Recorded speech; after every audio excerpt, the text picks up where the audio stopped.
여러분 오늘도 잘 견디고 계십니까? 김명준의 뉴스파이터입니다. 요새요, 아파도 치료를 못 받는 환자분들이 입 모아서 이 노래를 부르고 있습니다. 테스 형, 세상이 왜 이래, 왜 이렇게 힘들어. 네? 갑자기 테스 형이 왜 나오냐고요? 소크라테스가 아니라 히포크라테스를 말하는 겁니다. 아니 그건 또 무슨 얘기냐고요? 의대생들이 졸업식 때 하는 히포크라테스 선서라고 있습니다. 나는 환자의 건강과 생명을 첫째로 생각하겠노라. 그 선서가 무슨 소용이 있냐고 히포크라테스에게 따지고 있다, 이 말입니다. 2월 23일 금요일 김명준의 뉴스파이터, 잠시 뒤에 이 이야기 해보도록 하겠습니다.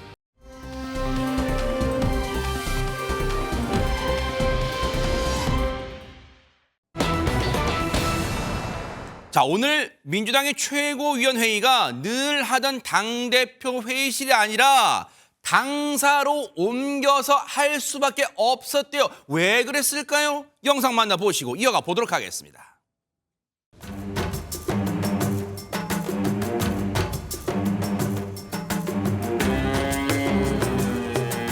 우리 당 후보 뽑는데 다 국민 50%는 필요가 없지만 국민 눈높이를 맞춰야 되니까 그래서 그렇게 제도적으로 만들어 놓은 건데 근데 그걸 이제 싸그리 무시하고 그냥 마구잡이로 그냥 이렇게 공천하면 이거는 공천 횡포 독재지.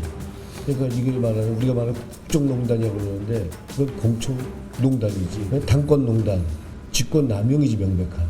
죽진 않으셨어요? 괜찮았어요. 여기 저거 켜놔서.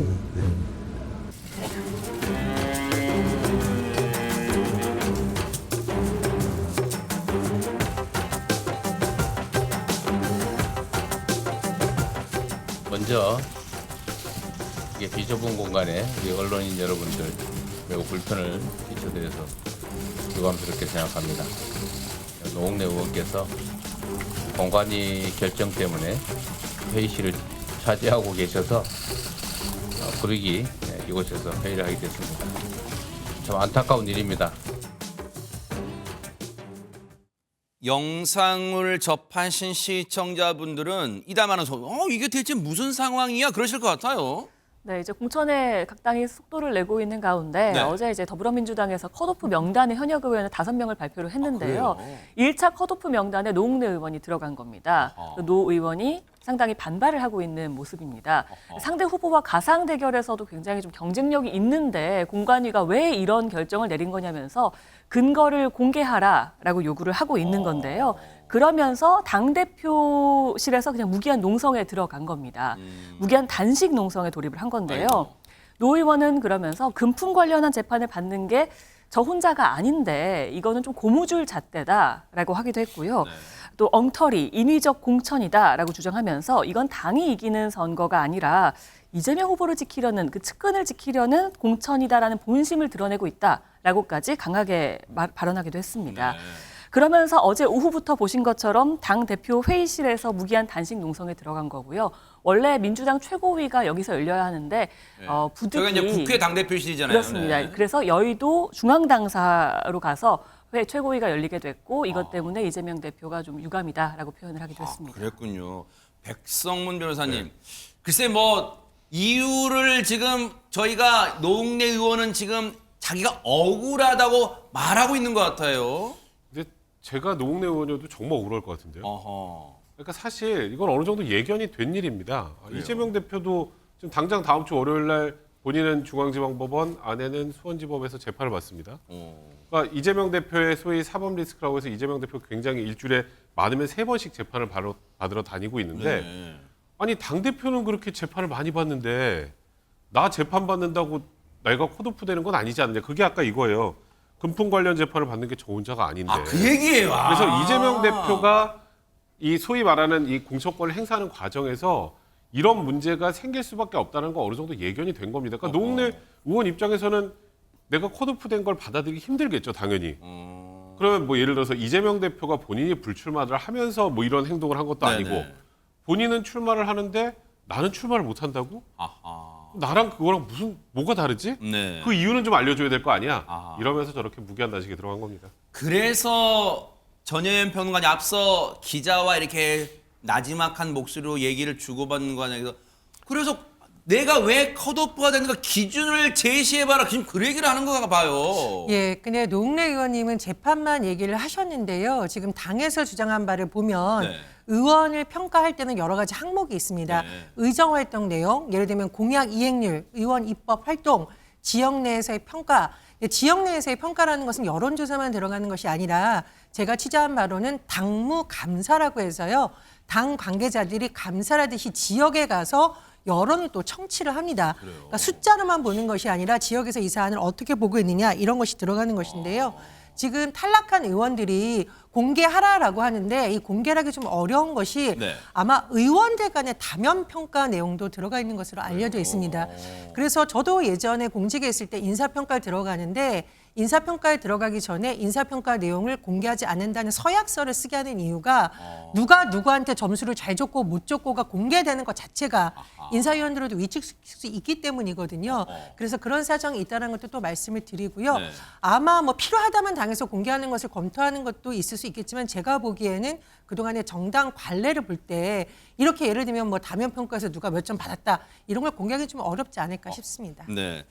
지금 민주당이 현역들에 대한 평가, 공천 평가, 공천을 줄지 말지를 평가하는 지금 컷오프가 계속 발표되고 있는데 이렇게 이 반발에서 무기한 단식 농성에 들어간 의원이 있는가 하면 아예 당을 박차고 나가버린 사람도 있습니다. 영상 만나보시고 이어가 보도록 하겠습니다. 저는 이제 민주당을 떠나려고 합니다. 민주당이 저에게 의정활동 하위 20%를 통보했습니다. 영등포 주민을 대표하는 국회의원으로서 모멸감을 느낍니다. 저에 대한 하위 20% 통보는 민주당이 이재명 대표의 사당으로 전락했다고 볼 수 있는 가장 적나라하고 상징적인 사례가 됐다고 생각합니다. 이제 저는 저를 모함하며 버리고자 하는 더불어민주당 지도부와 더 이상 같이 할 수 없습니다. 저는 위기 때마다 이재명 대표를 앞장서서 지지하고 도왔고 오늘의 당대표를 만드는데 그 누구보다 열심이었습니다. 그런데 지금 후회합니다. 당이 개혁하지 못하고 어려움만 가중되었음에도 이재명 대표는 그 어떤 책임을 지지 않았습니다. 지금 저마다 억울한 사정을 지금 기자들 앞에서 국민들 앞에서 왜냐하면 저기 소통관에 서서 얘기를 한다는 것은 국민들께 지금 너무 억울합니다 알리는 거잖아요. 그런데 하나씩 따져볼게요. 전혜연 평론가님. 김영주 의원은 국회 부의장이기도 해요. 그런데 어쨌든 지금 이 공천에서 하위 20% 모멸감을 느낀다는 표현을 썼고 이수진 의원은 저희가 기억하는 바로는 민주당 내 초선 강경파 의원 모임 철험에 소속하면서 이른바 이재명 대표를 막 지지해 왔는데 지금 이런 결과를 받아들인 거예요? 그러니까 민주당 일각에서는 이거 보세요. 친명이라고 비명이라고 차이가 있는 게 아니라 그냥 지역에서 여론 안 좋으면 떨어질 수도 있는 거고 오히려 공정하게 했던 것의 방증이다. 뭐 이런 말도 나오고 있는데 이건 저의 추정입니다. 제가 좀 취재를 해보니까 김영주 국회 부의장 같은 경우에는 뭐 지역구 활동을 열심히 하긴 했는데 과거에 국회 본회의장에서 일본 골프 여행 관련한 문자가 공개가 돼서 굉장히 좀 곤욕을 치른 바가 있습니다. 그런데 그때 민주당이 일본 후쿠시마 오염수와 관련한 결의안을 통과시키던 시점이라 당내에서 엄청난 비판을 맞이했고 이것은 개인의 문제를 떠나서 국회의 위상을 추락시킨 것이고 당 전체에 어떤 해를 입힌 것이다라는 비판 여론이 만만치 않았습니다. 다만 네. 그래도 국회 부의장이셨던 분이 네. 공천에서 이렇게 좀 된 모습이니까 의원들이 나서서 뭐를 비난할 수는 없잖아요. 그래서 좀 그런 속사정이 좀 있는 것으로 보이고요. 이수진 의원 같은 경우에는 전략공천 지역구로 이 지역이 된 이유 중에 하나가 지역구 내에서의 여러 가지 여론조사라든가 또 과거 상임위에서 이렇게 소리를 지르는 모습이 여론에 굉장히 부각이 되면서 부정적인 여론이 있었던 것이 영향을 미친 것이 아닌가 싶고요.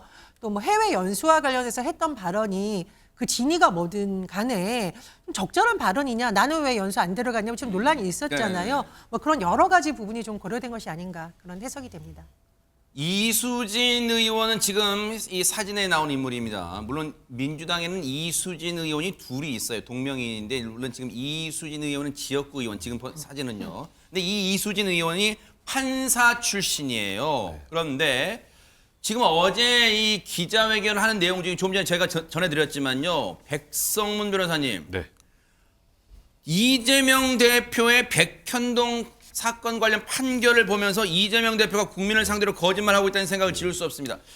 저는 이제 이 얘기를 보면서 만약에 공천 배제가 안 됐으면 그래도 이 얘기를 했을까? 이런 생각은 들었어요. 저는 그래서 매우 부적절하다고 생각합니다. 이 얘기를 딱 들으면 내가 배신한다고 공천만 받았으면 얘기 안 하려고 그랬는데 그러니까 앞에 있는 것 같아요. 허허. 근데 나를 이렇게 탈락시켰으니까 지금 보니까 그거 다 거짓말이더만 이거잖아요. 물론 이수진 의원 굉장히 억울할 거라고 생각합니다. 조금 전에 전현 평론가님 말씀하셨지만 저는 뭐 지역 여론 최근에 나온 여론조사 보면 물론 나경원 후보가 거기 지금 확정이 돼 있고 네. 이제 상대를 누구 할 것이냐 해서 전략 지역구로 규정이 돼 있는데 이수진 의원하고 또 추미애 전 장관하고 또 여론조사 돌리고 보니까 이쪽이 더 나오더라고요. 또 이 여론조사상으로 물론 그걸 뭐 그것만 가지고 판단하기 좀 어렵지만 그러니까 이게 뭔가 다른 이유가 있다라고 판단을 하고 지금 굉장히 격앙되고 좀 화가 많이 난 것 같아요. 저 개인적인 생각으로는 이수진 의원이 최근에 이제 양승태 대법원장이 무죄 판결 나오면서 이게 판사 블랙리스트에 어찌 보면 피해자라 그랬다가 거기에 동조한 사람이었어. 약간 이런 그런 내용들이 좀 나오지 않았습니까? 그런 부분들이 오히려 컷오프에 영향을 미치지 않았냐라는 이런 얘기들도 나오고 있기 때문에 본인의 억울함이 좀 더 가중된 것이 아닌가. 그리고 아까 뭐 본회의에서 많이 뭐 소리치고 했던 그런 부적절한 모습 말씀을 하셨는데 네. 그런 의원들은 훨씬 많았던 걸로 제 기억에는 좀 남습니다. 네. 자, 이렇게 부당한 처사를 이번 공천 이 선정 과정에서 공천 이 컷오프 과정에서 내가 당했다라고 이 주장하는 분들 얘기도 들어봤지만 탈당 대신에 끝까지 남아서 싸우겠다 이렇게 외치는 분도 있습니다. 얘기 들어보시고 이어가 보도록 하겠습니다. 저는 어제 박용진이 더불어민주당 국회의원 의정활동 평가에서 하위 10%에 포함되었음을 통보받았습니다. 오늘의 이 과하지옥을 견디겠습니다. 반드시 살아남겠습니다. 민주당이 정해놓은 절차에 따라 재심을 신청하겠습니다. 뭐가 무서워서 박용진한테 이렇게 하는 겁니까? 당이 마련한 당원 당규상의 절차에 따라서 재심을 요청했고 또 당의 결정을 최대한 존중하려고 하는 박용진의 마음을 왜 이렇게 짓밟는 거죠? 왜 그렇게 모욕을 주죠? 학생이 시험을 잘 봤든 안 봤든 자기 성적표, 자기 시험지는 볼 수 있어야죠. 정치권에서 쓰는 말 중에 비유법이 많잖아요. 안진용 기자님. 대관절 시험지 논쟁이 갑자기 왜 나온 거예요? 일단 박영진 의원 같은 경우는요. 하위 10%로 돼서 20% 컷오프 탈락을 했죠. 그 다음에 본인이 한 건 재심을 신청한 거였습니다. 본인이 왜 떨어지게 된 건지 이 항목을 보면 의정활동, 기여활동, 공약 이행과 지역활동 등 여러 항목이 있는데 과연 내가 뭐 때문에 떨어졌는지를 알고 싶다. 그래서 재심을 신청했는데 재심 신청이 기각됐다는 문자를 받았다는 겁니다. 이게 왜 시험지에 비유가 되냐면은 내가 떨어졌으면은 과연 어느 문제를 틀렸는지 오답을 체크할 수 있게 해달라고 했는데 아예 내가 뭘 오답을 쓴 건지 시험지 자체를 보여주지 않는다는 거죠. 이거를 재심 신청 자체가 기각이 됐다는 거에 비유를 한 것으로 보입니다. 근데 이게 컷오프로 해서 이제 탈락이 된 건 아니고요. 네. 일단은 이제 뭐 하위 10%가 되면은 경선을 치러도 거의 30% 정도의 불이익을 받는다. 네. 사실상 이제 컷오프가 된다. 뭐 이런 취지이기 때문에 박용진 의원 입장에서는 굉장히 화가 날 수밖에 없는 그런 상황인데 네. 사실 뭐 여러 가지 지금 최근에 뭐 얘기 나오는 것처럼 박용진 의원이 그간에 했던 의정 활동이나 여러 가지를 종합해봤을 때 박용진 의원이 과연 하위 10%에 해당할 의원인가에 대해서 의심을 갖고 있는 사람들이 많기 때문에 그래서 더 오히려 박용진 의원의 사례가 더 부각되는 게 아닌가 싶습니다. 네. 그런데 이번 이 파동, 이런 사태, 뭐 그런 표현 여러 가지 언론들이 있습니다만 이 상황을 보면서 대선 경선 당시를 떠올리는 분들 그런 목소리가 많이 나오고 있어요. 영상 만나보시고 이어가 보도록 하겠습니다. 그래서 이게 어떻게 구조가 되어 있길래 화천대유는 대박 나고 국민들은 독박 쓰는 구도가 됐냐. 국민적인 박탈감과 이런 문제에 대해서 그 당시에 정책 시행 책임자였던 성남시장으로서 최종적으로 어떤 확인이 되고 나면 국민들께 사과하시거나 하실 의향 없으신가 제가 여쭤봅니다. 그 부정을 하거나 정말 단 1원이라도 부당한 이익을 취했으면 이제 후보 사퇴하고 공직 다 사퇴하고 그만두도록 하겠습니다. 전혀 사실이 아니고요. 공정하고 합리적이고 민주적인 당 운영을 위해서 우리 박용진 후보도 공천 걱정하지 않는 그런 당 확실하게 만들겠습니다. 공천 걱정하지 않는 당, 그런 당을 만들겠다는데 어떤 재심 신청 기각을 문자로 알려주는 그런 당이 일단 됐어요. 네네. 그러니까 사실 아까 이재명 대표가 저 당대표 경선에서 했던 얘기는 이제 많은 분들이 걱정했던 게 이재명 대표의 사당화되는 건 막아야 되지 않겠느냐. 좀 포용하는 그런 모습을 보여줘라 이런 의구심이 많았고 네. 그래서 박용진 의원이 어찌 보면 그 당시에 사실상 1대1로 붙은 건 아니겠습니까? 근데 뭐 차이는 물론 많이 났죠. 네네. 이재명 대표가 77.77%를 받았으니까. 근데 그래도 다 포용하고 가는 그런 당을 만들겠다라는 저 일성이 바로 박용진도 공천을 걱정하지 않는 당을 만들겠다고 했는데 딱 떨어졌네요. 그러면 이재명 대표 물론 본인은 그렇게 얘기하시겠죠. 내가 결정한 게 아니어서 그렇습니다라고 하겠지만 네. 박용진 의원에 대해서 지금 이렇게 계속 이슈가 되는 이유는 사실 뭐 박용진 의원이 그간 보여줬던 여러 가지 의정 활동이나 모습을 보면 의정 활동은 굉장히 잘했던 것 같은데 하나 딱 문제가 이재명 대표 대립각을 세웠다는 거. 그럼 결국 박용진 의원이 지금 공천을 못 받을 상황까지 밀려버린 이런 상황이 결국은 이재명 대표와 대립각을 졌기 때문이 아닌가. 그러다 보니까 지금 뭐 전 총리들 그다음에 전 국회의장까지 다 모여서 불공정성에 대한 얘기들을 하는 것 아니겠습니까? 네. 어찌 보면 박용진 의원의 이 하위 10% 이게 굉장히 큰 뇌관이 될 수도 있다. 저는 개인적으로 생각이 좀 듭니다. 이런 의원들의 반발에 이재명 대표가 뭐라고 언급했는지 마저 들어보시고 우리 전현 평론가님 얘기 들어볼게요. 일단 이재명 대표 얘기 듣고 이어가 보도록 하겠습니다. 동료 의원들의 평가. 그거 거의 0점 맞은 분도 있다고 합니다. 여러분 아마 짐작하실 수 있을 분이시기도 한 것 같아요. 0점. 동료 의원들이 그렇게 평가한 겁니다. 마치 선생님이 점수를 매겼는데 선생님 왜 저는 몇 점입니까?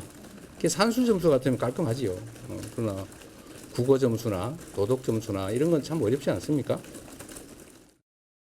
전혜연 평론가님께는 먼저 요거 하나 방금 이 영상 관련 여쭤볼게요. 이 일각에서는 이러쿵저러쿵 말이 많은 게 아니 그래도 당 대표가 이번 공천 관련 평가를 말하는데 물론 실명은 거론하지 않았지만 빵점, 0점 맞은 의원도 있어요라고 하면서 좀 웃음을 보였다. 이 부분이 적절하냐 뭐 이런 얘기도 나오고 있어요. 예, 그런데 사실 민주당 분들을 제가 취재를 해보면 좀 굉장히 억울해하는 상황인 것이 민주당은 지금 공천에서 현역 의원과 관련된 부분이 발표가 계속 나고 있습니다. 네네. 그래서 사실상 경선을 치를 수 없거나 합의 몇 %인 내용이다. 이런 것이 알려지면서 반발이 이런 모습이 먼저 공개가 된 거고요. 네. 국민의힘은 21일 기준으로 지역구 70% 넘게 거의 다 총선에 관한 이런 공천을 확정을 했는데 이른바 컷오프 공천 배제를 한 사례가 없습니다. 그러니까 좋게 말하면 이쪽은 개혁을 하는 과정에서 진통이 있는 것이고 이쪽은 동아일보 사설에 따르면 물에 물 탄 듯 너무 조용하게 현역 의원을 인정해주는 방식으로 가다 보니 그물에 그물이다, 그다라는 비판도 나오고 있으니까 좀 억울하다라는 말을 하다가 저런 표정이 나온 게 아닐까 좀 추론이 되고요. 네. 아까 이제 박용진 의원 사례를 좀 말씀을 드리면 네. 박용진 의원이 이제 입법 활동이나 이런 데서 굉장히 잘한 부분도 있지만 제가 취재를 해보건데 당무 강사를 하던 시점을 잘 살펴보면 박용진 의원이 또 대선 출마도 하고 이랬으니까 지역구 주민들이 보기에는 중앙 정치를 너무 열심히 하느라고 우리 지역을 안 챙기는 것 아니야라는 논란이 사실 중앙 정치 열심히 하는 의원들을 꼭 따라붙게 됩니다. 그리고 이 지역에는 박용진 의원뿐만 아니라 지금 정봉주 전 의원과 이수근 변호사가 뛰고 있는데 제가 보기에 정말 이 사람들도 필사적으로 뛰고 있거든요. 주민들이 보기에는 3명을 놓고 봤을 때 또 평가가 다를 수 있기 때문에 우리가 큰 흐름에서 중앙 언론에서 보는 차원과 지역구 주민들이 봤을 때의 평가는 분명히 또 다른 지점이 있을 거라고 생각합니다. 제가 알기로 박용진 의원이 저번 총선에서 수도권에서 가장 높은 득표를 받았던 그런 그랬다면서요. 의원이기도 하고요. 지금 뭐 전혜연 평론가님 말씀대로 하면 이재명 대표는 과연 뭘 했는지 좀 궁금하네요. 요거는 제가 말씀을 그러시죠. 드려야겠습니다. 박용진 의원은 서울 강북 을 지역구이고요. 지역적인 특성이 분명히 반영된 것으로 알고 있습니다. 이건 제가 어제 좀 당에 여러 가지 취재를 해봤더니 네. 박용진 의원의 호감이 있는 부분이든 아닌 부분이든 그렇게 높은 득표율은 본인의 노력도 있지만 네. 당시의 구도 그리고 강북 을이라는 부분 또 문재인 정부에 대해서 당시에 K 방역이라고 해서 굉장히 좀 전 세계적으로 열풍이나 우리나라에 영향이 있었어요. 이런 것이 다 결합된 부분이었다는 거 말씀을 드리고 제가 말씀드렸듯이 주민들의 입장에서는 박용진 의원만 보는 것이 아니라 예비 후보들이 지역구에 와서 정말 바닥부터 열심히 뛰면 또 새로운 주자들에게 관심이 가는 경우도 있습니다. 네. 이런 것을 당해서 좀 종합적으로 보지 않을까 그런 생각도 듭니다. 네. 앞서 이 컷오프 관련해서 불만을 제기했던 비판을 제기했던 더불어민주당 이수진 의원 얘기하면서 앞서 우리 백성원 변호사님 얘기하시면서 이 자신이 가상 대결에서 더 높게 나오는데 왜 억울하다 뭐 그런 얘기를 하셨잖아요. 그래서 관련 근거를 좀 일단 보여드릴까 합니다. 지금 가상 대결이고요. 이 부분 꼭 말씀드리고요. 국민의힘은 나경원 후보로 지금 이제 이 공천이 확정된 상황이고 단수 추천 그리고 민주당은 가상 대결을 해본 거예요. 민주당 후보를 넣어서 민주당 이수진 후보와 가상 대결을 했을 때 41대 37. 그런데 추미애 전 법무부 장관과 이 가상 대결을 붙여보면 44대 33. 이제 격차가 언뜻 보면 더 벌어지잖아요. 이제 그래서 이수진 의원도 이 여론조사를 근거로 아니 내가 더 경쟁력인데 왜 내가 탈락해야 되냐 지금 그 얘기를 해. 이제 그래서 반발하고 있다. 그 얘기를 백성문 변호사님이 그 근거로 말씀을 해주신 거다 이렇게 시청자분들께 그 근거를 말씀을 드립니다. 자 그런가 하면 지금 민주당에서는 현역 의원들에 대한 지금 공천 관련 하위 뭐 20% 평가들 계속 컷오프 평가들 나오고 있잖아요. 그런데 국민의힘에서는 그럼 아무 잡음도 안 들리고 있는 걸까요? 이담 아나운서. 그럴 리가 없겠죠. 공천 파열음은 뭐 언제나 어느 당에서나 나오게 마련이니까요. 아하, 네. 국민의힘 역시 마찬가지입니다. 국민의힘 공관위에서 단수 공천을 했다가요. 이거를 갑자기 보류 결정을 하루 만에 하게 됐습니다. 그 주인공은 국민의힘 김현아 전 의원인데요. 네. 경기 고양정에 단수 공천을 받았다가 이분이군요. 네. 하루 만에 바로 다시 보류 결정을 받았습니다. 어허. 재검토 결정이 된 건데요. 이유가 있을까요? 김연아 전 의원 같은 경우에는 지난해였죠. 돈봉투 수수와 관련해서 이제 보도가 나오면서 검찰 수사를 받는 중이기도 하고요. 이와 관련해서 당원권 정지 3개월 받기도 했었고요. 네. 근데 이 내용과 관련해서 공관위의 경우에는 문제가 없다라는 결론을 내리면서 판단을 내리면서 단수 공천을 하게 된 거고요. 네. 그런데 비대위에서 한동훈 비대위원장의 경우 사법적 판단이 아직 나지 않은 건 사법 리스크로 본다면서 단수 공천 재검토해달라고 요청을 했다는 겁니다. 그러면서 우리는 좀 민주당과 달라야 하지 않느냐라는 말까지 덧붙였다고 하는데요. 네. 사법적 결론이 아직 나지 않은 상황에 대해서 팩트는 똑같은데 공관위와 비대위가 다른 결론을 내린 셈입니다. 네. 박정아 국민의힘 수석 대변인에 따르면요. 단수 공천을 할 경우에는 어쨌든 정확한 논리가 있어야 한다라는 게 이제 국힘의 의견이다라고 표현하기도 했습니다. 지금 시청자분들이 언뜻 혹시 이런 궁금증 가지실 수 있어요. 아니 왜 민주당의 지금 이런 잡음, 이 컷오프 관련 잡음만 얘기하는 거야? 지금 국민의힘은 아직 그 작업이 진행되지 않고 있어서 앞으로 진행이 되면 뉴스파이터도 이 부분 혹시 파열음이 있는지 따라붙어 보도록 하겠습니다.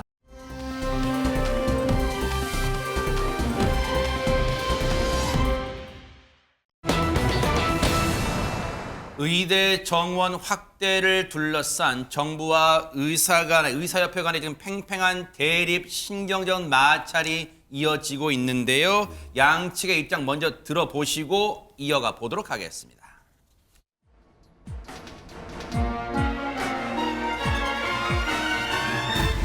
총 8,900여 명의 전공의가 사직서를 냈고 그중 7,800여 명이 근무지를 이탈하였습니다. 의사협회는 대규모 도심 집회도 계획하고 있는 상황입니다.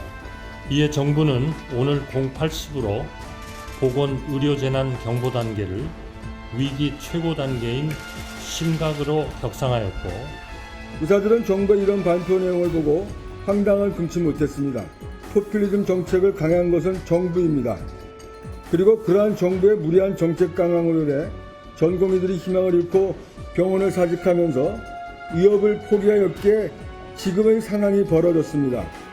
국민의 생명을 위협하고 있는 것은 다름 아닌 정부입니다. 사실 뭐 이런 표현 송구합니다만 이담 아나운서 의대 정원 확대 문제를 둘러싼 정부와 의사 간의 충돌은 마치 지금 마주보고 달리는 기관차가 다 지금 그런 상황 같아요. 네, 좀 답이 안 나오고 있는 상황입니다. 일단 이 일의 시작은 지난 6일이었죠. 정부가 의대 입학 정원을 추가 2,000명을 바로 늘리겠다라고 하면서 시작이 됐는데요. 네. 이 의사단체는 필수 의료 대책이 먼저다라면서 반발을 했습니다.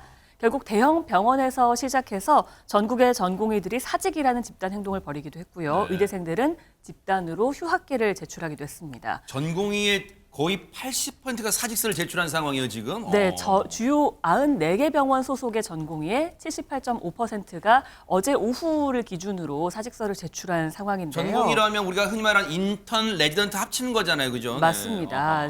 병원에서 실무적인 일을 굉장히 많이 보는 네.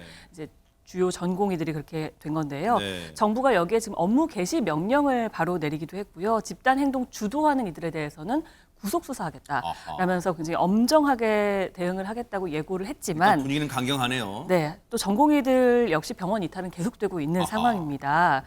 정부는 보건의료재난 위기경보 최고 수준인 현재 심각을 발령한 상태고요.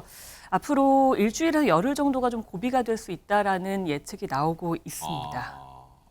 근데요, 지금 들으신 것처럼 정부는 강경 대응, 엄정 대응을 외치고 있고 여기에 의사들은 집단 행동으로 맞불을 놓고 있는데 이 와중에 이런 말들이 나오고 있어요. 한번 들어보시고 이어가 보도록 하겠습니다.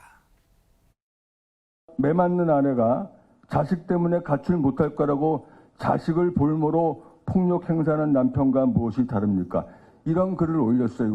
우리 의사 선생님이. 누군지 모르겠는데 이 글을 읽고 많은 엄마 의사 선생님들이 자기 심정이라고 저한테 톡이 무지하게 많이 오고 있고 의사들을 아무리 몰아붙여도 의사들은 환자 곁을 떠날 수 없을 것이라는 정부의 오만이 환자가 죽으면 대한민국 정부 때문입니다. 어딨어? 야 박명수 너랑 나랑 나이 비슷하니까 지금부터 반말로 할게. 민수야 정신 차려 임마. 민수야 야 우리가 언제 의대 정원 늘리자고 동의했냐 임마. 야 네 말대로라면 회의했다고 네 맘대로 해야 된다면 데이트 몇 번 했다고 성폭력해도 된다는 얘기야. 똑같잖아 임마. 네, 딱 봐도 분위기는 격앙돼 있고요. 조금 전에 좌훈정 서울시 의사회 정책이사가 목청껏 외쳤던 인물 이름은요. 박민수 보건복지부 차관입니다. 그 차관의 이름을 거론하면서 이렇게 일단은 격한 표현을 썼는데 일단 하나씩 짚어볼게요. 백성문 변호사님, 의료계에서는 의사협회에서는 의사들은 왜 이렇게까지 들고 일어나고 집단 행동에 나선 걸까요? 일단 정부는 지금 이제 다 막 내년부터 당장 뭐 2,000명씩 의사를 더 뽑는다고 해도 그래도 부족하다는 입장입니다. 의사 수가. 근데 이제 그와 정반대로 의사협회 입장은 지금 의사 수는 많다. 의사 수가 문제가 아니고 의사를 잘 배분하면 되고 잘 분배하면 충분한데 우리나라 지금 저출산 국가 아니냐. 인구는 계속 줄어갈 거고 인구는 줄어가는데 의사가 나중에 많아지면 의사가 별로 할 일이 없어지겠죠. 그러니까 현재 의사도 충분히 있는데 그걸 굳이 억지로 늘리려고 하면 문제가 더 터지고 지금 배분을 잘해서 필요한 곳에 배분하면 될 것을 그걸 하지 않고 무조건 의사를 더 뽑는다는 건 말이 안 된다. 그러니까 의사 증원은 안 돼. 근데 뭐 또 일각에서는 의사를 많이 뽑은 예전에 저희도 로스쿨 처음 도입될 때 변호사들이 너무 많아진다. 뭐 그때 똑같은 그런 얘기를 반대를 했었는데 결국 그러면 아무래도 본인들이 미래가 조금 불투명해지는 측면이 있거든요. 그런 것 때문에 저러는 것 아니냐. 결국 자기 밥그릇 지키기 아니냐라는 비판도 함께 제기되고 있는 것도 사실입니다. 설명을 들어보니까 이렇게까지 격앙되면서 집단 행동에 나서는 의사들, 의사협회의 입장, 본질은 알겠어요. 그런데 본질은 그렇다 하더라도 앞서 얘기 나왔지만 전현평원님 자신들의 주장을 펼치는 과정에서 나왔던 그 비유의 말들이 글쎄요, 시청자분들이 또 전국의 많은 국민분들 또 환자분들이 듣기는 어떨까요? 사실 우리가 현장에 가서 집회를 하는 걸 현장 가서 보면 굉장히 감정이 격양되고 거친 표현을 스스로 막 박수가 나고 환호가 나오는 사례가 좀 있기는 합니다. 네. 그런데 이 과정에서 굉장히 주의해야 될 건 뭐냐면 이 주장을 너무 강하게 하려고 가정폭력, 성폭력 이런 범죄 피해를 갖다가 쓰는 것은 굉장히 위험한 일입니다. 왜냐하면 폭력 피해자들 입장에서는 나에게 이렇게 고통스러운 일을 왜 저 사람들이 본인들의 주장을 하는데 갖다 쓰냐라고 다시 한번 피해를 입을 수가 있거든요. 굉장히 주의해야 되고요. 또 하나 드리고 싶은 말씀은 이 정치인들하고 이런 분들도 굉장히 많이 하는 실수인데 상대방을 비하할 때 장애인이라던가 질병을 가진 사람들과 비유하는 경우도 있습니다. 그렇다면 장애와 질병이라는 것이 누군가에 의해서 비난받고 혐오받을 일은 아니잖아요. 그래서 우리나라 이제 인권단체나 이런 곳에서도 장애인들이던 각 단체에서 싸울 때 싸우고 서로를 비판할 수 있지만 최소한 우리가 인권에 있어서 누군가에게 피해를 주거나 인권 감수성에서 크게 벗어나는 용어는 쓰지 말아야 된다. 그리고 교육을 좀 받아라 이렇게 권고하고 있는 상황입니다. 보신 것처럼 정부와 의사들의 강대강 대치가 이어지면서 이 피해는 고스란히 환자분들과 그리고 아직까지 현장에 남아있는 의료진들에게 지금 전가가 되는 분위기입니다. 얘기 들어보시고 이어가 보도록 하겠습니다. 이제 소변이 이틀째 안 나오시니까 불편하시고 배가 아프다. 병원에서는 지금 할 수 있는 조치가 없다. 애가 타고 안타깝고 좀 분노하는 부분이 환자들은 조치를 받아야 되고 급한데 어떻게 보면 생명을 담보로 이런 모습들은 굉장히 보기 안 좋습니다. 목요일날 다시 입원했거든요. 그거 무조건 입원은 해야 되는데 이 경우는 안 된다. 굉장히 응급하지 않으면 안 받아주겠다. 그럼 저만 해도 이 화면 끝난 다음에 수술해야 되는데 제 시키 맞춰서 수술 못하게 되는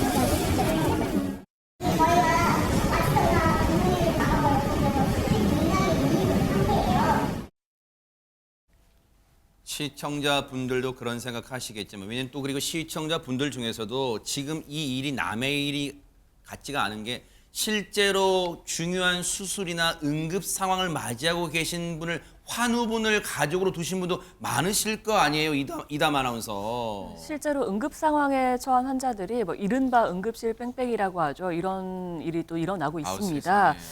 강원도 양양에서는요, 한 60대 당뇨 환자가 다리 쪽이 이제 괴사가 돼서 119에 요청을 해서 병원을 찾았는데 전공의가 부재해서 좀 수술이 어렵다라는 이야기가 있어서 한 3시간 반 동안 응급실 뺑뺑이를 돌았다라고 이야기하기도 했고요. 세상에. 한 전직 프로게이머인 류재홍 씨의 경우에는 교통사고가 났는데 응급실로 실려갔지만 병원에 좀 의사가 부족해서 8시간이나 수술을 받지 못했다라고 이야기를 하기도 했습니다. 류재홍 씨 지인에 따르면요. 병원 한 20곳에서 30곳 정도의 전화를 돌렸는데 거의 다 의사가 없다고 해서 아침 10시까지 버티다 수술을 했다라고 이야기하기도 했습니다.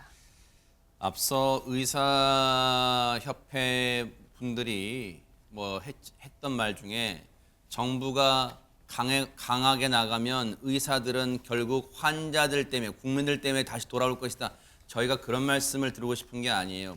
사람의 생명은 일단 살리고 봐야 되는 거 아닐까 생각해요. 그 생명은 살리면서도 대화의 테이블에 정부와 의사협회가 나란히 앉을 수 있는 건 아닐까요? 그런 생각은 비단 뉴스파이터만 할까요?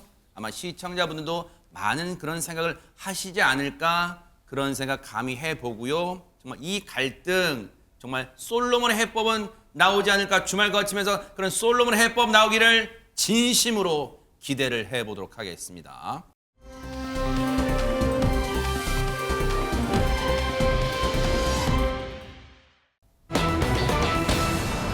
자, 분위기를 바꿔볼게요. 송구합니다. 자, 결승이라고 말하면 일단 단어 자체가 손에 땀을 쥐게 하는 건데 아니 대체 대기실에서 무슨 일이 있었던 걸까요? 이담 아나운서. 이게 결승이 또 그냥 결승이 아니지 않습니까? 우리나라의 자국의 명예를 걸고 트로트 한일전을 하기 위해서 결승전에 함께 했던 거라서 우리 현역 가왕들이 정말 목숨 건 대망의 결승전을 했는데 현역 가왕 얘기군요. 네, 이런 결승전을 할 때는요. 또 대기실에서 무슨 일이 있었는지 굉장히 궁금하잖아요. 궁금해요, 진짜. 그곳을 알아보기 전에 네. 오늘 들어온 따끈따끈한 소식이 있습니다. 그래요? 트로트 국가대표 탑 7이요. 네. 여기에 나타나면서 아주 떠들썩했다고 하는데요. 어디예요? 어딘지 영상으로 보시겠습니다. 왜요 또? 궁금해요. 바로 2024 트로트 한일전입니다. 그야말로 한일 탑7들이 자국의 자존심을 걸고 펼칠 우정과 화합의 대축제.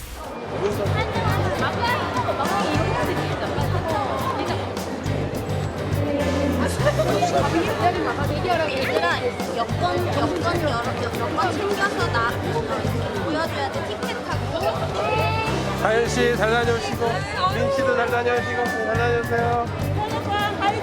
현역가 화이팅!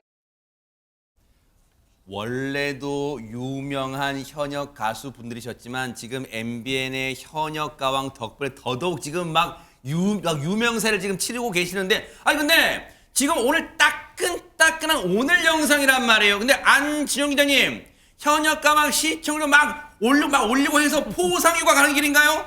그랬으면 좋으련만 아직은 샴페인을 터뜨릴 때가 아닙니다. 왜요? 왜냐하면 한일전을 앞두고 있기 때문이죠. 바로 다음 달 26일 방송되는 MBN 한일 가왕전, 이제 한국과 일본의 탑7이 맞붙게 되는데, 그래요? 네, 그래서 한일 음악 국가대항전을 앞두고 이들이 일본으로 가는 겁니다. 왜 가냐면은 이미 현역 가왕은 최종회를 통해서 탑7이 결정됐습니다. 지금 영상으로 보시는데 전유진, 마이진, 김다현, 린, 박혜신, 마리아, 별사랑입니다. 그런데 일본은 아직 결승전을 치르지 않았습니다. 그래요? 이제 결승전을 하게 되는데 생방송으로 열리는 이 트롯걸 인 재팬 결승전을 직접 관람하기 위해서 탑7이 저렇게 비행기에 오른 겁니다. 게다가 단순히 보는 게 아니라 탑7은 일본 탑7의 탄생을 축하하는 화려한 공연도 선보일 예정인데, 아니 이게 일본에서 방송되면은 국내에서 보고 싶은 팬들은 못 보냐 할 수 있는데 아직 늦지 않았습니다. 오는 27일 현역 가왕 탑7의 갈라쇼도 예정이 돼 있기 때문에 이 무대를 통해서 탑7의 무대를 즐길 수 있습니다.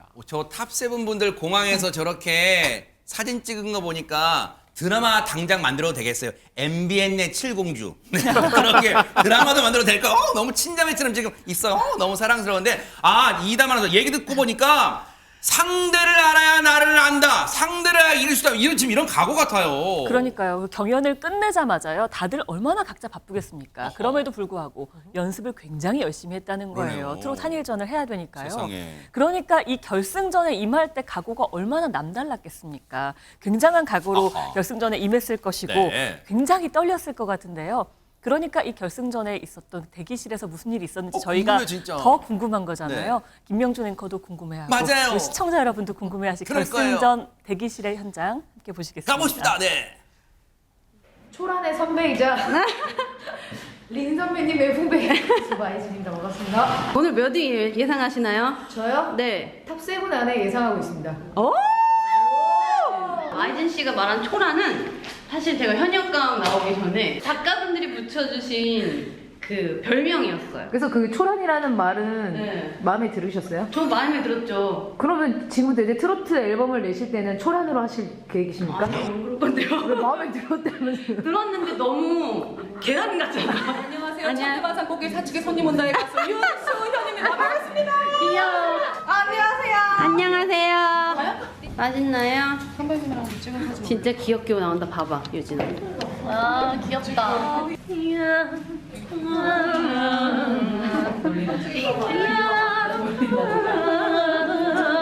여러분, 저희는 곧 생방송에 들어갑니다. 안녕.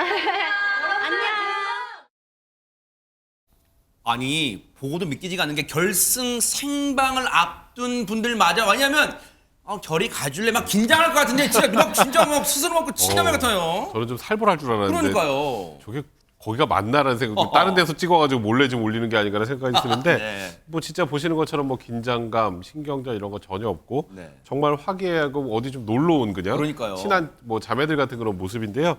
제 모습이 저게 린 씨의 카메라에 찍힌 영상입니다. 아까 뭐 초란님 TV에요 이런 얘기 나왔던 게 네. 린 씨가 이제 초란으로 활동을 할까 뭐 이런 얘기가 나와서 그런 것 같은데. 원래 저 대기실이 처음에 현역가왕 처음 시작할 때는 진짜 북적북적거렸잖아요. 근데 점점 남고 이제 몇 명 남지 않은 맞아요. 저 공간이었는데 사실 원래 그 옛날에 되게 시끌벅적했다 최근에 좀 조용해졌다고 해요. 근데 이제 린 씨도 약간 긴장도 되긴 하지만 네. 그래도 지금 저 순간을 오래오래 기억하고 싶어서 저 카메라를 들고 왔는데 네. 갑자기 저렇게 다들 카메라 보니까 갑자기 저렇게 된 건지. 네. 그러니까 일단 사실 마이진 씨하고 대화하는 그 과정에서는 원래 출연자가 누군지 제작진도 알려주지 않아서 비밀이었다고 이런 에피소드까지 또 들려주셨습니다. 네. 아무리 노력하는 자가 있어도요, 그 노력하는 자가 즐기는 자를 이길 수는 없다고 하잖아요. 그런데 안진용 기자님, 이 서로가 실력을 다 알다 보니까 오히려 그냥 긴장 내려놓고 이렇게 즐길 수 있는 걸까요? 그렇다기보다는요. 제가 단순히 이기려는 목적이 아니라 무대를 즐기고 또 누가 이겨도 괜찮다라는 정말 상대방을 위하는 마음이 있기 때문이 아닌가 세상에. 싶어요. 그래서 무대가 끝나고 나서 탑7이 결정되면 어쩔 수 없이 희비가 엇갈립니다. 그렇죠. 그럼에도 불구하고 내가 기쁘기보다는요. 떨어진 사람들을 위로하는 탑7의 모습이 계속 포착이 되기도 어머나. 했었고요. 이제 결승전이 끝났죠. 그리고 현역과학 멤버들은 일본으로 향했습니다. 그럼 당분간은 좀 얼굴을 못 보겠다 싶을 텐데 그러니까요. 그렇지 않습니다. 남겨놓은 영상도 많이 있고요. 이들이 이제는 트로트 레전드들의 뒤를 잇겠다고 본격적인 활동을 시작하거든요. 네. 남겨놓은 영상이 있는데 어허. 일단 한번 보시죠. 네.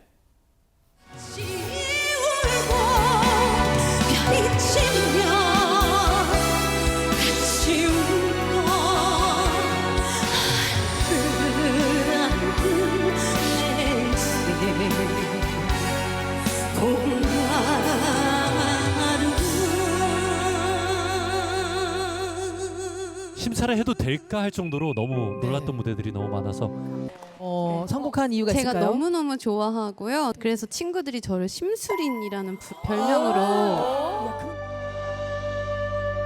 큐피드와 사리 가슴을 뚫고 사랑이 시작된 날 또다시 운명의 페이지는 넘어가네.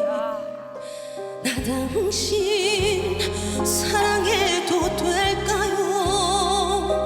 말도 못하고 한없이 타는 나의 눈짓들 세상이 온통 그대 하나로 변해버렸어. 우리 사랑 연습도 없이 벌써 무대로 올려졌네. 생각하면 덧없는 꿈일지도 몰라. 꿈일지도 몰라. 하늘이여 저 사람 언제 또 갈라놓을 거요. 하늘이여 간절한 이 소망 또 외면할 거요.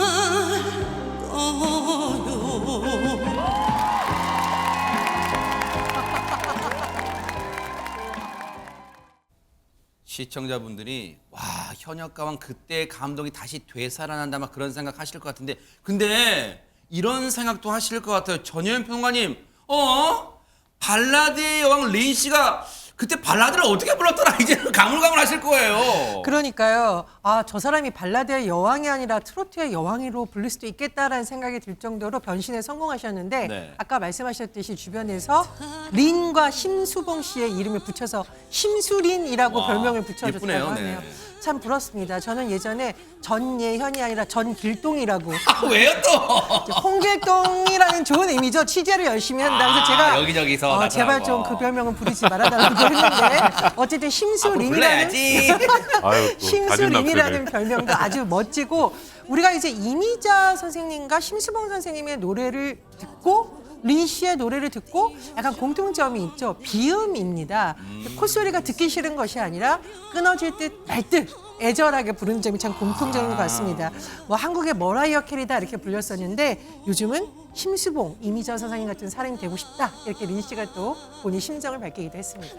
심수봉 선생님 입장에서도 정말 실력 있는 가수가 자신의 뒤를 잇고 싶다고 포부를 밝히는 게 얼마나 영광이겠어요. 또 감사하고. 그런데 이렇게 트로트 대선배의 길을 잇겠다는 당찬 포부를 밝힌 현역 가수가 또 있다면서요, 이담 아나운서. 네, 일단 또 다른 트로트계 대선배, 트로트계 전설이신 가수 진성 씨의 경우에는요. 지금은 뭐 너무너무 대중들과 가까이서 호흡하면서도 전설로 남아 계시지만 무명 시절이 40년이었다고 합니다. 꽤나 길었는데요. 역시 무명 생활 10년을 겪은 이 후배 가수는요. 그래서인지 중요한 무대에서는 언제나 진성 씨의 노래를 했다고 하는데요. 결승뿐 아니라 바로 이곳에서도 그 노래를 불렀다고 합니다. 어떤 분일지 영상을 함께 보시겠습니다. 네네. 마이진 씨. 마이진 씨. 웃다가게 원없이 웃다가 나차차 세월을 넘기며 구름처럼 흘러가겠나. 제가 이제 지금 나이가 38, 9이 됐는데 너무 어려운 길을 택해서 부모님 속을 많이 썩여드리지 않았나. 그런 못난 놈이 이제는 더 열심히 해서 잘난 놈이 한번 돼보도록 하겠습니다. 무엇을 주워먹고 그 몹쓸 심보냐. 숫덩이 같은 인생아 올바르게 살라고 그리 가르쳤건만 소고기에 경길 끼냐 못난 놈. 무엇을 주워먹고 그 몹쓸 심보냐. 숫덩이 같은 인생아 올바르게 살라고 그리 가르쳤건만 소귀에 경일 끼냐 못난 놈. 소귀에 경일 끼냐 못난 놈.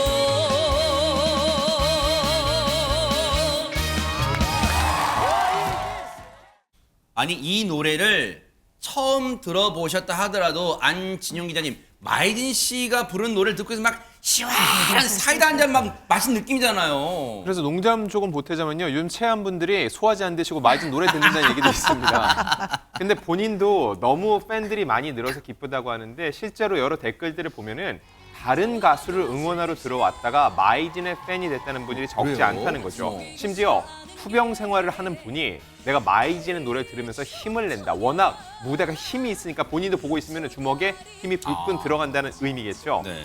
자, 이 마이진 2013년에 데뷔해서 올해 11년 차인데 사실 그동안 1000회가 넘는 라이브 경험을 쌓아서 그걸 모두 무대 위에서 발산을 했지만 정작 주목받을 기회는 별로 없었다는 겁니다. 이분이 원래 4살 때부터 운동을 시작해서 태권도 선수까지 했는데 대학생 때 무대에 올라서 태권도가 아니라 노래를 불렀는데 그때 본인의 재능을 발견하게 됐다는 거죠. 그래서 가수가 되기로 마음먹었는데 그전까지는 내 스스로 무언가 하겠다는 생각이 없었는데 이때 처음으로 결정을 했는데 그게 잘된 결정이었다는 걸 무려 11년 만에 세상에. 현역강을 통해서 깨닫게 된 거죠. 멋집니다.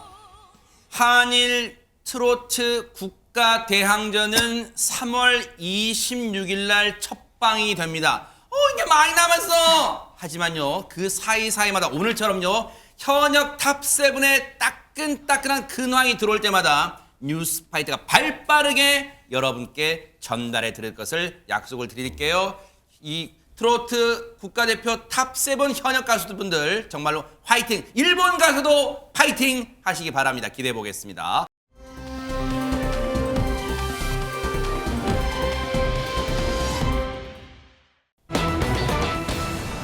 자, 분위기 바꿔볼게요. 세상에 어제 진짜 눈도 많이 오고 빙판길 돼가지고 많이들 걱정하셨을 텐데 이제 이런 일이 벌어지고 말았습니다. 이담 아나운서. 네, 갑자기 눈이 와서요. 대비가 좀 안 됐던 것 같습니다. 그래서인지 많은 사람들이 제 주변에도 걷다가 넘어졌다라는 얘기도 많이들 했거든요. 네. 사고도 많이 났고요. 그런데 특히요, 이 빙판길에서 넘어지는 것도 조심하셔야겠지만 경사로에서 미끄러지는 차량 특히 조심하셔야겠습니다. 아이고.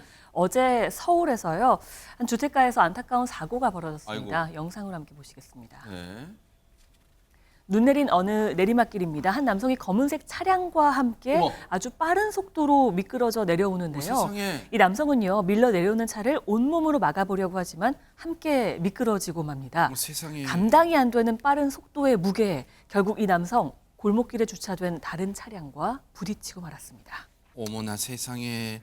아니 지금 저희가 영상만 보여드려도 정말 빠른 속도로 미끄러져 내려가는 게 지금 느껴지잖아요, 전현 평론가님. 예, 너무 안타까운 상황입니다. 저 30대 남성이 저 차량의 주인이거든요. 차에서 내렸는데 눈길 경사진 상황에서 차량이 미끄러져 내려가니까 급한 마음에 본인이 맨몸으로 저걸 막아보려다가 같이 저렇게 밀려 내려가면서 인근에 주차된 다른 차량 사이에 그만 끼고 말았습니다. 세상에. 주변에서 이 소리를 들은 가게 주인이 나와서 신고를 해서 8분 만에 또 소방대원들이 도착을 했는데 이미 저 남성 의식을 잃은 상태였고 병원에 옮겨졌지만 세상을 떠났습니다. 정말 안타까운 상황인데 저 사안을 보시면서 많은 분들 좀 주차하실 때 각별히 좀 조심하셔야겠습니다. 세상에. 아니 백성문 변호사님 물론 이런 생각 올바른 생각은 아니지만 자신의 몸을 먼저 피할 수도 있었을 텐데 자신의 차량이 내려가면서 혹시 다른 사람 다치게 할까봐 필사적으로 막은 거잖아요 지금. 그렇죠. 뭐 저분이 이제 저 본인의 내려오는 차량을 막은 이유가 지금 말씀하셨던 그런 이유도 분명히 있었을 것 같은데 일단 저 비탈길에 어제 그제처럼 그제 밤부터 새벽까지 온 그 정도 눈이 오면 시동을 건 채 차를 세워도 뒤로 밀립니다. 아 세상에. 근데 이제 보통 그러면 이제 비탈길이면 약간 이제 뭐 버팀목 같은 것들 보통 해놓는데 그걸 해놓기도 전에 그냥 밀린 것 같아요.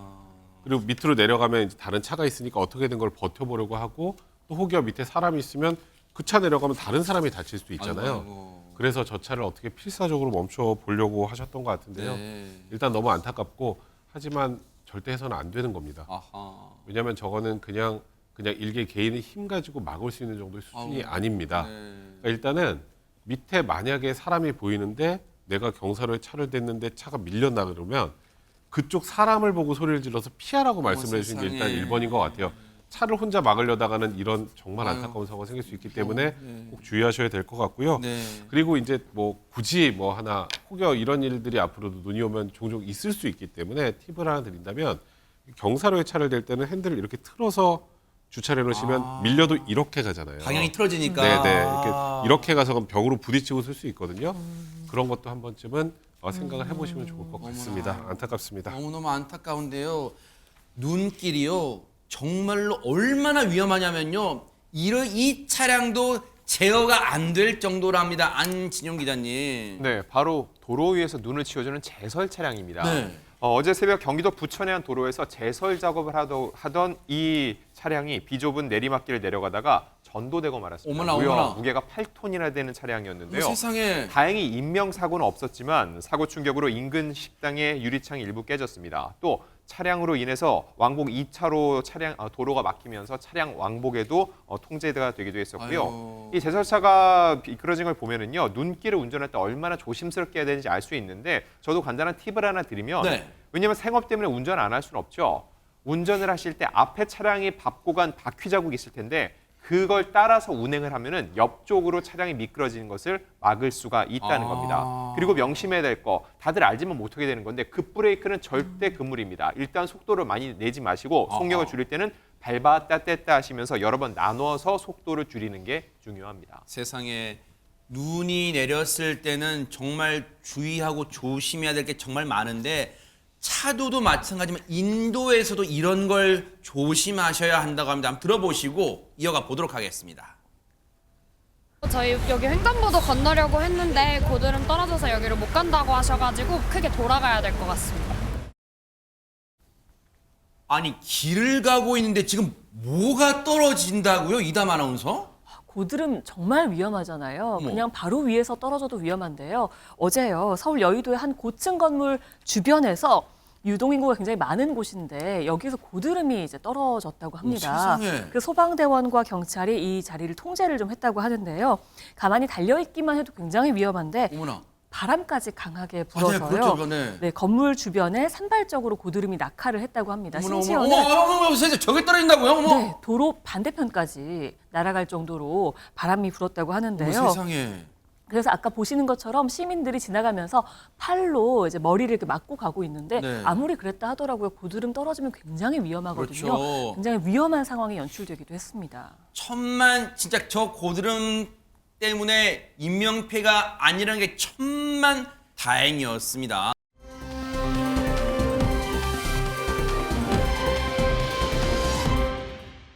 이번에 어디로 가볼까요? 전현희 평론가님. 예, 이번에는 미국으로 가보겠습니다. 그런데 조 바이든 미국 대통령의 아슬아슬한 모습이 또 보여졌다고 하죠. 어떤 상황인지 영상 같이 보겠습니다. 네네. 자, 조 바이든 미국 대통령 전용기 이른바 에어포스 원에 오르는데 계단을 세네 걸음쯤 올라가다가 휘청거립니다. 그런데 연속으로 2번이나 휘청거리고 넘어질 뻔했습니다. 다시 균형을 잡고 무사히 기내로 들어간 상황입니다. 네. 근데 예전에도 이런 적이 있지 않았던 걸 제 기억이 맞다면요. 안진영 기자님. 네, 2년 전에도 비슷한 상황이 있었는데요. 지금 보시는 저 탑승구 정문 탑승구가 아닙니다. 2년 전에는 5m 정도 되는 정문 탑승구로 해서 올라가다가 휘청이는 모습을 보여준 적이 있었는데요. 지금 보이는 바로 저 화면입니다. 네. 그래서 이번에는 좀 더 짧아 보이시죠? 하단 탑승구에서 2m 정도의 짧은 계단이었는데 네. 그럼에도 불구하고 또다시 저렇게 2번 정도 휘청인 겁니다. 아하. 조 바이든 대통령이 올해로 81살이랍니다. 지금 미국이 대선 국면인데 지금 후보를 교체해야 되는 거 아니야? 이런 말도 술렁술렁 나오고 있다는데 어떻게 될지 좀 지켜보도록 하겠습니다.